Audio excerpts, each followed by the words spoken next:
सलीम साहब, आपकी जानिब आती हूँ। अगले टॉपिक की जानिब बढ़ते हैं। ऑस्ट्रेलिया की T20 टीम के दौरे पाकिस्तान का बाज़ाब्ता ऐलान हो गया है। आपको लगता है जो स्क्वाड सामने आया है ये वही स्क्वाड होगा जो वर्ल्ड कप भी खेल रहा है? और ये अगर मेगा स्क्वाड है तो इसके जो नताइज हैं उनको पाकिस्तानी टीम को किस तरह से लेना चाहिए? इसमें हमारी तैयारी कैसी होनी चाहिए? देखिए, ऑस्ट्रेलिया बहुत तगड़ी टीम है और अपने मुल्क में तो ज़ाहिर है उनको हराना बहुत ही मुश्किल होता है, लेकिन यहाँ भी वो आएंगे तो एक सख्त सीरीज़ होगी पाकिस्तान की। और किसी भी टीम के ख़िलाफ़ आप जीतें, बड़ी टीम के ख़िलाफ़, चाहे वर्ल्ड कप वाले मेज़बान मुल्क में नहीं अपने घर में जीतें, कंडीशन तो इतना फ़र्क होगा नहीं, उसका बहुत ज़्यादा साइकोलॉजिकल असर पड़ता है, फ़र्क आता है, पॉजिटिव एनर्जी आती है। अगर ऑस्ट्रेलिया को हरा कर पाकिस्तान टीम गई खेलने के लिए आगे श्रीलंका, तो प्लेयर्स का मोराल काफ़ी अप होगा। और ज़ाहिर है अब तजुर्बात की तो कोई ऐसी गुंजाइश रही नहीं, तो अब वही टीम हमें खेलती हुई नज़र आएगी जिसे वर्ल्ड कप में हिस्सा लेना है। और अच्छी बात है, पाकिस्तान क्रिकेट बोर्ड ने आज शेड्यूल का ऐलान कर दिया और सारे मैचेस आप लोगों को मिलकर लाहौर में अब आना पड़ेगा वहाँ पे मैच देखने के लिए। तीनों मैचेस वहाँ चले गए। यूसुफ साहब से कहेगा 4-5 टिकट मेरे लिए भी रख लें, मैं अपने दोस्तों के साथ जाऊँ देखने के लिए। बहरहाल मुझे तो अच्छा है, ये सीरीज़ कंफर्म हो गई और मैचेस हो रहे हैं, वरना अब तो रोज़ाना यही खबरें आ रही है। अभी तो हम वर्ल्ड कप वाले इशू में फंसे हुए हैं। अमेरिकन क्रिकेट में ही इस तरह से बेचारे परेशान हो सकते हैं क्योंकि क्रिकेट में उनकी कोई लीडरशिप अभी है नहीं, मुअत्तल हुई हुई है उनकी क्रिकेट बॉडी जो है। ICC ने इंतजाम संभाले हुए, प्लेयर्स को फ़ीस वगैरह देने का भी ICC ने ऑफ़र की थी, लेकिन बहुत ज़्यादा वहाँ क्योस है। और मिस्टर प्रेसिडेंट जो है उनकी तो ज़ाहिर है क्रिकेट पे दूर दूर तक नज़र नहीं होगी, ना उनको पता होगा कि क्रिकेट क्या है। वरना अगर कोई दोस्त है हमारा, एक व्हाट्सएप क्लिप बनाए और ट्रम्प भाई को भेज दीजिए, mister president you increase Indian tariff, they refuse your cricketers visas. ये तो खैर मजाक की बात थी। ठीक है जाहिद साहब, मैं आपकी जानिब आऊँगी। T20 स्क्वाड के हवाले से हम बात करें, अगर ऑस्ट्रेलिया अपना मेगा स्क्वाड जो है वो पाकिस्तान नहीं भेजता, उस सूरत में आपको क्या लगता है इस सीरीज़ का कितना फ़ायदा हो सकता है? और फिर तीनों T20 मैचेस लाहौर में रखना, ये हमारे लिए, पाकिस्तानी टीम के लिए कितना फ़ायदेमंद हो सकता है? देखें हिफ्ज़ा, क्योंकि कदाफ़ी स्टेडियम आपको पता है रेनोवेशन क्या बिल्कुल ही नया बना था चैम्पियंस ट्रॉफी के लिए। एक खूबसूरत स्टेडियम है और जदीद दौर के तमाम तर तकाज़े पूरे करता है।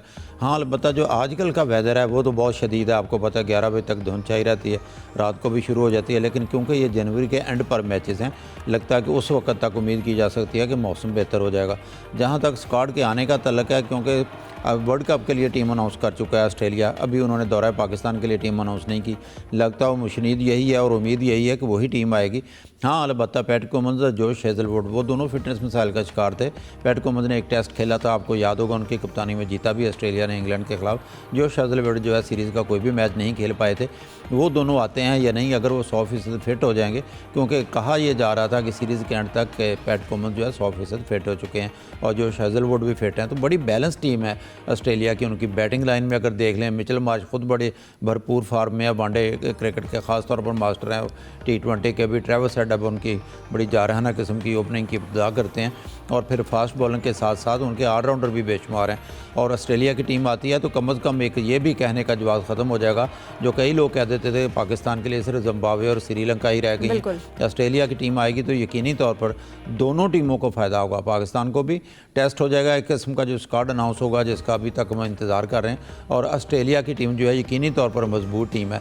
और फिर मैक्सवेल के चाहने वाले तो यहाँ भी बहुत से हैं जो टीम के साथ ऑस्ट्रेलिया के साथ यहाँ पे आएंगे। सही, ठीक है, गुफ्तगू का सिलसिला जारी रखते हैं। यूसुफ, मैं आपकी जानिब आना चाहूँगी। हमने इसको डिस्कस किया रिजवान के साथ बिग बैश में, जो वाक़या पेश आया कल के मैच में, उसके बाद ये चीज़ अभी तक ख़त्म नहीं हुई है। अब ये चीज़ भी डिस्कस की जा रही है उनके हल्का बाप में कि उनको बिग बैश लीग छोड़ के आ जाना चाहिए। आपकी उनसे गुफ्तगू हुई है, इस बारे में उनका क्या कहना है? देखें, ये जितने 2 दिन से पहले से वाक़या हुआ तो उस वक्त से ट्रोलिंग हो रही है सोशल मीडिया पर भी, ख़ास तौर पर जो इंडियन मीडिया है वो तो इसको खासा तनकीद का निशाना भी बना रहा है। आपको पता है कि इंडियन मीडिया हमेशा पाकिस्तान के हवाले से जो भी खबरें हों उनको नेगेटिव एंगल के तौर पर लेता है।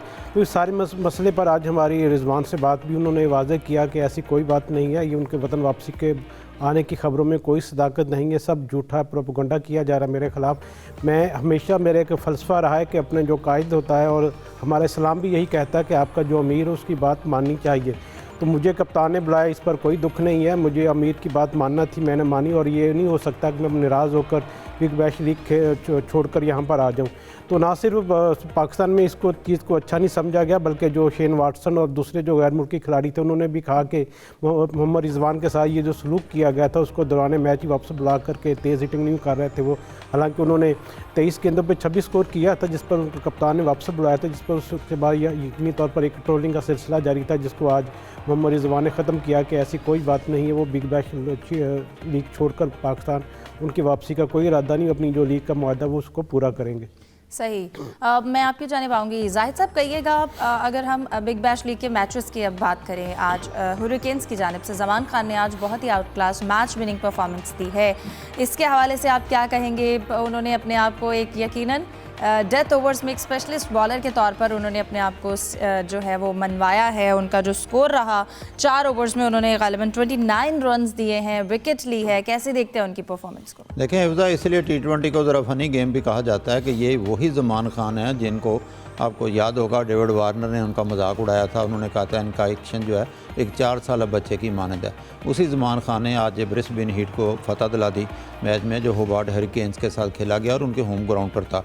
160 रन बनाए थे उन्होंने और सिर्फ 6 रन दरकार थे बाद में फ़तह के लिए, जिसमें ज़मान खान ने 2 रन दिए हैं। और ख़ास बात यह भी है कि उस्मान ख्वाजा जो ब्रिस्बेन हीट के कप्तान हैं, आपको याद होगा ज़मान खान को शाहीन अफरीदी के अनफिट होने पर उन्होंने बाद में हायर किया था, बाद में टीम में शामिल किया था। आज उन्होंने आउट क्लास बॉलिंग कर दी और सिर्फ 2 रन दिए और 3 रन से जो है ब्रिस्बेन हीट की टीम जीत गई है। तो ये एक पॉजिटिव साइन है और डेविड वार्नर को भी कहना चाहिए, एक कप्तान का एतमाद, और एक तरफ जो है वो कप्तान था जो मजाक उड़ा रहा था कि ज़मान खान का बॉलिंग एक्शन बच्चों जैसा। सही। सलीम साहब, आप ओवरऑल अभी तक जो बिग बैश में इस वक्त मैचेस भी चले हैं, पाकिस्तानी प्लेयर्स की जो परफॉर्मेंस रही है, हमने रिजवान के इशू को डिस्कस किया, ज़मान खान की परफॉर्मेंस, और फिर शादाब खान की जानिब से अब जो फैसला सामने आ रहा है बिग बैश लीग छोड़कर वापस आने का, आप क्या समझते हैं, क्या रीजंस हो सकती हैं? नहीं, बस ठीक है, उनको अपने आप को थोड़ा फिटनेस और फॉर्म प्रूव करनी थी, क्योंकि सर्जरी के बाद रीहैब किया, उसके बाद उनको क्रिकेट खेलने का मौका नहीं मिला था। तो कहीं ना कहीं तो खेलना था, यहाँ फर्स्ट क्लास हो रही थी तो उधर मौका मिला, बिग बैश में गए, परफॉर्म किया, बैटिंग भी बेहतर की, बॉलिंग भी बेहतर की, फील्डिंग में भी नज़र आए फिट। तो उसके बाद फिटनेस साबित होगी, कौमी टीम में आ गए। अब उनको कोई प्रूफ नहीं करना, पैसा तो मिल गया होगा अच्छा, बट ठीक है, सही उनका मेरे ख्याल है डिसीजन उन्होंने लिया। लेकिन मैं एक बात इससे हट के ये भी बोलता चलूँ कि बिग बैश वालों को एक मैसेज देना चाहिए पाकिस्तान क्रिकेट बोर्ड के, जो शोबा इंटरनेशनल क्रिकेट है उसकी जानिब से, कि यार तुमने कुछ पैसे देके हमारे क्रिकेटर को ख़रीद नहीं लिया, वो तुम्हारे यहाँ आया है, पैसे ले रहा है तो परफॉर्म करने आया है। दुनिया का कोई एक क्रिकेटर नहीं है जिसके बारे में आप लिख के दे दें कि ये 10 मैचों में सेंचुरी बनाएगा, 10 मैचों में ये करेगा, इतने छक्के लगाएगा, कुछ नहीं पता। क्रिकेट फ़नी गेम है। पहले वो रिजवान के साथ ऐसा, वो चले रिजवान का मैं कहता हूँ वापस बुला लिया, लेकिन जिस तरह से उसके बाद ट्रोलिंग उनके बाद हुई, मेंटल हेल्थ जो है सबकी बड़ी इंपॉर्टेंट है। तो रिजवान भी हमारे क्रिकेटर है, ख़राब परफॉर्मेंस का मतलब थोड़ी कि हम उनको छोड़ देंगे, हम सब रिजवान के साथ है, और एक मैच में ख़राब परफॉर्मेंस उनको कोई बुरा क्रिकेटर साबित नहीं करती, वो कम बैक करेंगे इंशाल्लाह अच्छा, और उनको बिल्कुल छोड़कर वापस नहीं आना चाहिए, चीते बन के पूरी लीग मुकम्मल करनी चाहिए। अब आते हैं ज़मान खान। डेविड वार्नर उनको कह रहे हैं 4 साल के बच्चे जैसा एक्शन है उसका, वो 4 साल के बच्चे ने आज 6 रन नहीं बनने दिए। 6 रन बिग बैश की हिस्ट्री में पहली बार किसी बॉलर ने इतने कम रन का दिफा किया है जिससे उसकी टीम जीती है। उससे पहले 7 रन का रिकॉर्ड था, अब ये 6 रन का रिकॉर्ड बन गया। 6 रन नहीं बनने दे, 3 विकेटें बाकी हों अगर कोई बॉलर, तो कुछ तो होगा। और अगर 4 साल के बच्चे जैसा बॉलर ऐसा कर रहा है तो फिर तो भाई इसको बिल्कुल डेविड वार्नर को चाहिए आइसक्रीम खिलाने लेकर जाएं उसको। आज कैसे बोल देते हैं डेविड वार्नर, इतना बड़ा क्रिकेटर, इतना अजीम क्रिकेटर, और किसी को बोल रहा है 4 साल के बच्चे जैसा एक्शन, उसके पूरा कॉन्फिडेंस ख़त्म कर रहा है। लेकिन हेड्स ऑफ टू ज़मान खान, लाहौर कलंदर का बच्चा है, तगड़ा है, बहुत अच्छा परफॉर्म किया है, वहाँ भी वहाँ से अच्छी तरबियत हुई है, अपने असाब काबू में रखे और अपने आप को अच्छा बॉलर साबित किया। फिर वही बात कि ऑस्ट्रेलिया, क्रिकेट ऑस्ट्रेलिया या बिग बैश वालों को मैसेज पहुँचाए कि भाई हमारे क्रिकेटर आपने ख़रीद नहीं लिए, कुछ मैचों के लिए आए, परफॉर्म करके चले जाएंगे। इस तरह से उनको बिल्कुल ह्यूमिलेट नहीं करें आप, क्रिकेट है, परफॉर्म करवाएं और फिर घर भेजें आराम से अच्छी तरह से उनको।